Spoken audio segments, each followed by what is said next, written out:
AICC general secretary KC Venugopal മാധ്യമങ്ങളെ കാണുകയായിരുന്നു.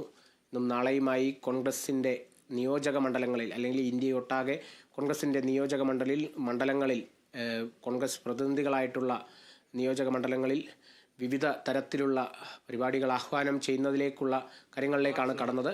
ദൃശ്യങ്ങളിലേക്ക് വിട്ടു. Baba Saheb Ambedkar Samman March എന്ന പേരിൽ 24-ാം തീയതി, അതായത് മറ്റന്നാൾ, എല്ലാ ജില്ലാ കലക്ടറേറ്റുകൾക്ക് മുന്നിലേക്കും മാർച്ച് നടത്തി ജില്ലാ കലക്ടർക്ക് അമിത്ഷാ രാജിവെക്കണം എന്നാവശ്യപ്പെട്ടുകൊണ്ടുള്ള നിവേദനം കൈമാറും.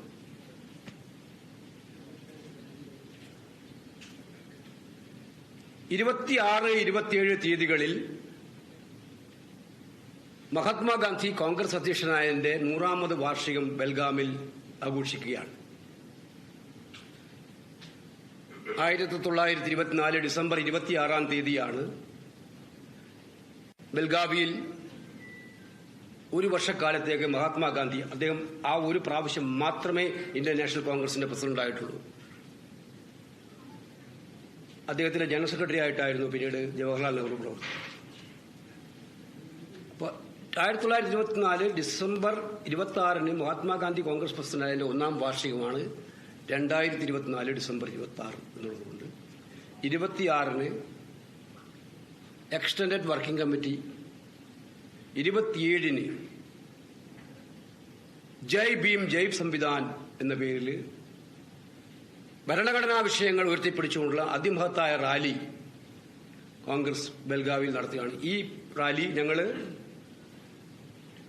ഭരണഘടനയെയും ഭരണഘടനാ ശില്പികളെയും അപമാനിക്കുന്ന, ഭരണഘടനാ തത്വങ്ങളെ പാലിക്കാതെ ഭരണം മുന്നോട്ട് പോകുന്ന BJPയുടെ നയം തുറന്നു കാണിക്കുന്ന റാലിയായിരിക്കും 27-ാം തീയതി ബെൽഗാവിയിൽ നടക്കാൻ പോകുന്നത്.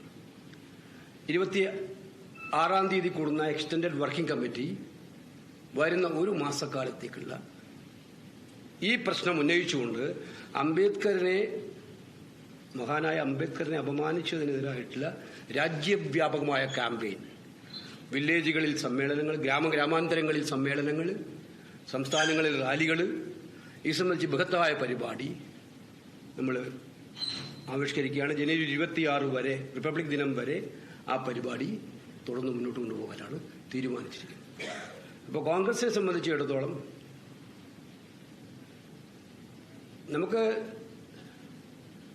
നിങ്ങൾക്കറിയാം ഇന്ത്യൻ ഭരണഘടനയുടെ നിലനിൽപ്പ്. ഇന്നിപ്പോൾ എല്ലാ പ്രധാനമന്ത്രിയുടെയൊക്കെ പ്രസംഗം കേട്ട ഭരണഘടന എത്രമാത്രമായിരുന്നു ഉദ്ഘോഷിച്ചത്. പക്ഷേ ഭരണഘടന നിലവിൽ വന്ന അന്ന് തന്നെ അതിനുശേഷമുള്ള ദിവസങ്ങളിൽ RSSഉം ഓർഗനൈസറും BJPയും ഇത് ഭാരതീയമായ ഭരണഘടന തന്നെയാണ് ഇന്ന് ഭരണഘടനയെക്കുറിച്ച് പറയാൻ വന്നത്. പക്ഷെ അവരുടെ ഉള്ളിലിരിപ്പാണ് അമിത്ഷായുടെ പ്രസംഗത്തിലൂടെ പുറത്തു വന്നത്. പുറത്ത് പറയുന്നതല്ല ഉള്ളിലിരിക്കുന്നത് എന്ന് വ്യക്തമാക്കുന്നതായിരുന്നു ഈ പ്രസംഗം. എല്ലായിടത്തും. പക്ഷെ ഭരണഘടന അന്ന് തന്നെ ഉണ്ടായ അന്നു മുതൽ തന്നെ എതിർത്തവരാണ് RSS, ഓർഗനൈസർ, BJP. ആ ഉള്ളിലിരിപ്പ് വീണ്ടും പുറത്തു ചാടിയ പരാമർശമാണ് അമിത്ഷാ. അതുകൊണ്ട് അമിത്ഷാ കേന്ദ്രമന്ത്രിസ്ഥാനം രാജിവെക്കണം എന്നുള്ള കാര്യം ആവർത്തിക്കുകയാണ്. അദ്ദേഹം നടത്തിയിട്ടുള്ള ഈ ഹീനമായ പരാമർശം, മഹാനായ അംബേദ്കറുകാരുടെ പരാമർശം പിൻവലിച്ച് മാപ്പ് പറയണം എന്നുള്ളതാണ് ഞങ്ങളുടെ ഡിമാൻഡ്. ഈ ഡിമാൻഡ് ഉയർത്തിപ്പിടിച്ചുകൊണ്ട് രാജ്യവ്യാപകമായിട്ടുള്ള ക്യാമ്പയിനാണ് കോൺഗ്രസ് ആരംഭിക്കുന്നത് എന്നുള്ളതാണ് എനിക്ക് ആമുഖമായിട്ട് പറയാനായിട്ടുള്ളത്. അതിൽ മാധ്യമങ്ങൾ, ഞാൻ ഒറ്റക്കാര്യം ചോദിക്കുന്നുള്ളൂ, ഇതൊരു കോൺഗ്രസ് മന്ത്രിയായിരുന്നു പറഞ്ഞിരുന്നുവെങ്കിൽ ദേശീയ മാധ്യമങ്ങളിലെ രാത്രികാല ചർച്ച എന്താകുമായിരുന്നു? ഇത് മാത്രമല്ലായിരുന്നു ഉണ്ടാവുമായിരുന്നത്. അയാൾക്ക് ഒരു ദിവസം തുടരാൻ പറ്റുമായിരുന്നു. എന്തുകൊണ്ട് ഈ വിഷയങ്ങൾ സപ്രസ് ചെയ്യപ്പെടുന്നു? ഇന്ത്യൻ ഭരണഘടനയുടെ ശില്പിയായിട്ടുള്ള അംബേദ്കർക്കെതിരായിട്ട് നടത്തിയ ഈ പരാമർശം ഇന്ത്യയിലെമ്പാടും പ്രതിഷേധങ്ങളാണ്. അത് നമ്മൾ ആഹ്വാനം ചെയ്തതിന്റെ തമിഴ്നാട്ടിൽ, കർണാടകത്തിൽ, മഹാരാഷ്ട്രയിൽ, ഉത്തരേന്ത്യയിൽ എല്ലായിടത്തും ജനങ്ങൾ ഗ്രാമങ്ങളിൽ പ്രതിഷേധത്തിലാണ്. പക്ഷേ കോർപ്പറേറ്റ് സ്പോൺസേർഡ് മുഖ്യധാരാ മാധ്യമങ്ങൾക്ക് ഇതൊരു വിഷയമേ അല്ല. അതിനെ സപ്രസ് ചെയ്തുകൊണ്ടിരിക്കുകയാണ്. അതുകൊണ്ട് ഈ ക്യാമ്പയിൻ ജനങ്ങളിലേക്ക് നേരിട്ടെത്തിക്കുക എന്നുള്ള ഉത്തരവാദിത്വത്തിലാണ് കോൺഗ്രസ് ഉള്ളത്. അതുകൊണ്ട് ഈ കാര്യം ഇന്ത്യൻ പാർലമെന്റിലെ ഞാൻ കേരളത്തിലെ 1-2 മാധ്യമങ്ങൾ എഴുതിയ വാർത്താ മാധ്യമങ്ങൾ എഴുതിയിട്ടുള്ള എഡിറ്റോറിയൽ ഞാൻ വായിക്കുകയുണ്ടായി. അതിനെ ബഹുമാനിക്കുന്നു എഡിറ്റോറിയലിനെ. പക്ഷെ അതിലൊരു പരാമർശം കൂടി ആകാമായിരുന്നു. ഈ അംബേദ്കർക്കെതിരായിട്ടുള്ള ഈ പരാമർശം അത് തെറ്റായി എന്നുള്ള വാചകം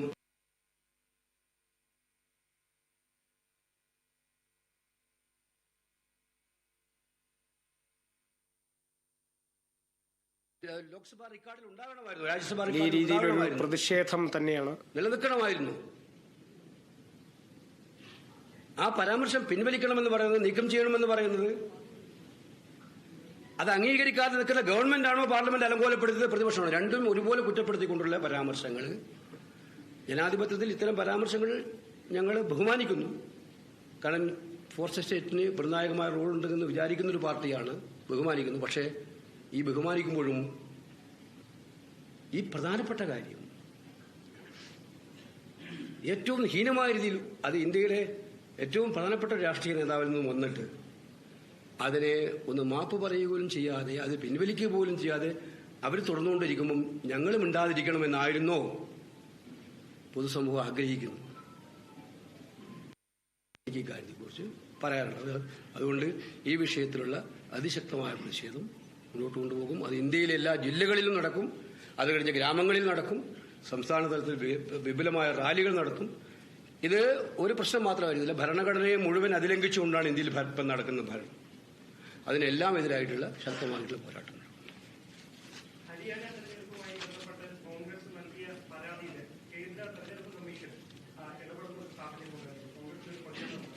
അല്ല, അത് ഇതന്നെയാണ് വിഷയം.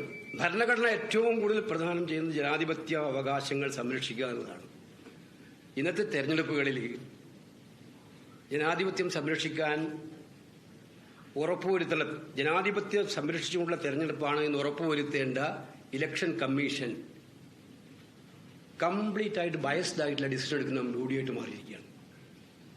ഇത് ഒറ്റപ്പെട്ട സംഭവമല്ല, നിങ്ങൾക്ക് മനസ്സിലാക്കാൻ പറ്റും. ഇന്ത്യയിലെ ജനങ്ങൾ ഞങ്ങളിത് പറയുമ്പോൾ ഞങ്ങൾ തോക്കുമ്പോൾ മാത്രം ഇത് പറയുന്നു, ജയിക്കുമ്പോൾ പറയുന്നില്ല എന്നൊക്കെ പറയും. ഞങ്ങൾ എല്ലാ കാലത്തും പറയുന്നൊരു കാര്യം, 2 കാര്യങ്ങൾ ഇതിനകത്തുണ്ട്. ഒന്ന്, ഇലക്ഷൻ കമ്മീഷൻ ഓഫ് ഇന്ത്യ തീരുമാനിച്ചിരുന്നത് സുപ്രീം കോടതി ചീഫ് ജസ്റ്റിസ്, ഇന്ത്യൻ പ്രധാനമന്ത്രി, പ്രതിപക്ഷ നേതാവ്, ഇവർ 3 അംഗങ്ങളടങ്ങുന്ന സമിതിയാണ്. ലോക്സഭയിലെ പ്രതിപക്ഷ നേതാവ്, രാജ്യസഭയിലില്ല പ്രതിപക്ഷ നേതാവ്. ഈ 3 അംഗങ്ങൾ ഉൾപ്പെടുന്ന സമിതിയാണ് തെരഞ്ഞെടുപ്പ് കമ്മീഷണറെയും തെരഞ്ഞെടുപ്പ് കമ്മീഷണർമാരെയും തീരുമാനിക്കുന്നത്. ആദ്യം BJP എന്താ ചെയ്തത്? അതിൽ നിന്ന് സുപ്രീം കോടതി ചീഫ് ജസ്റ്റിസിനെ എടുത്ത് മാറ്റുക, പകരം അവരുടെ ഒരു മന്ത്രിയെ വെക്കുകയാണ്. ആ ബോഡി ഇപ്പൊ എങ്ങനെയാണ്? ആ ബോഡി സുപ്രീം കോടതി ചീഫ് ജസ്റ്റിസിന് പകരം ഒരു കേന്ദ്രമന്ത്രി.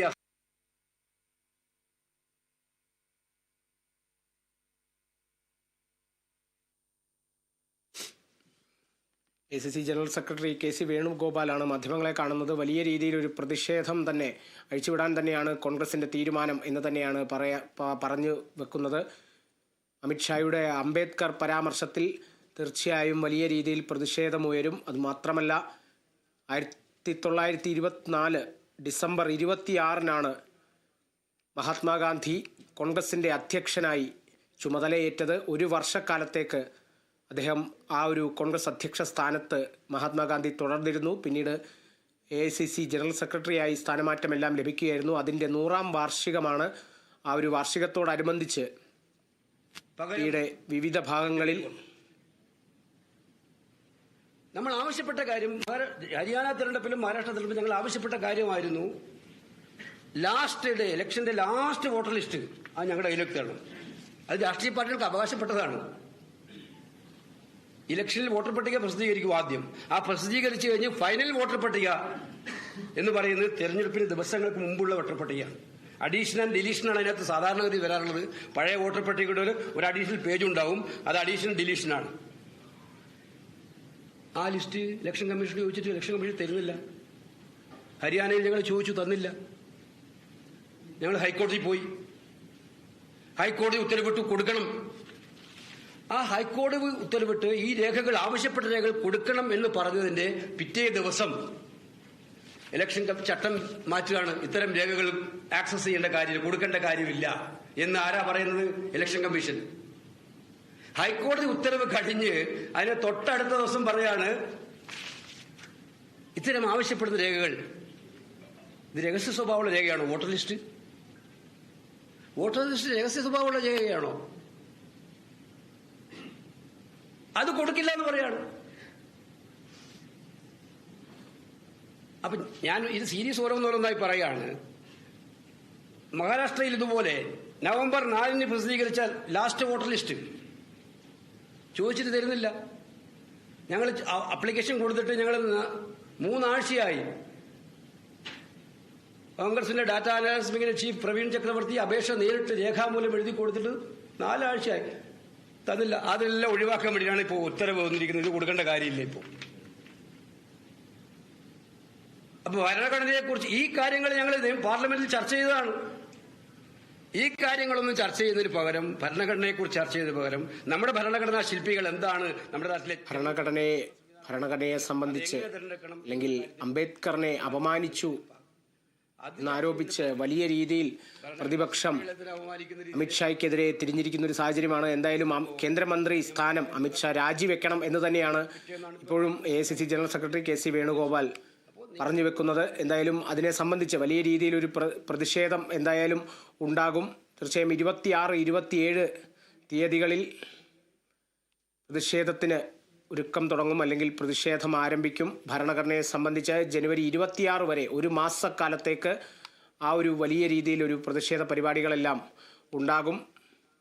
റിപ്പബ്ലിക് ദിനത്തോടനുബന്ധിച്ച് അല്ലെങ്കിൽ റിപ്പബ്ലിക് ദിനം വരെയാണ് ആ ഒരു പ്രതിഷേധം ഉണ്ടാവുക. കേന്ദ്രമന്ത്രി സ്ഥാനം അമിത്ഷാ രാജിവെക്കണം എന്നുള്ളൊരു ആവശ്യം തന്നെ ഉണ്ട്. ഇപ്പോൾ തന്നെ ഗ്രാമങ്ങളിലെല്ലാം പ്രതിഷേധങ്ങൾ, ഉത്തരേന്ത്യൻ ഗ്രാമങ്ങളിലെല്ലാം പ്രതിഷേധങ്ങൾ തുടങ്ങിക്കഴിഞ്ഞു എന്നാണ് KC വേണുഗോപാൽ പറഞ്ഞു വെക്കുന്നത്. മാത്രമല്ല, സൂചിപ്പിച്ച പോലെ തന്നെ മഹാത്മാഗാന്ധി കോൺഗ്രസ് അധ്യക്ഷ സ്ഥാനത്തിരുന്നതിൻ്റെ 100ാം വാർഷികമാണ്. അതിനെ സംബന്ധിച്ചും വലിയൊരു പരിപാടി തന്നെ നടക്കും. മാത്രമല്ല, ഭരണഘടന ഉയർത്തിപ്പിടിച്ച് വലിയ രീതിയിലൊരു പ്രചാരണം നടത്തും കോൺഗ്രസ് എന്നെല്ലാം തന്നെയാണ് പറഞ്ഞു വെക്കുന്നത്.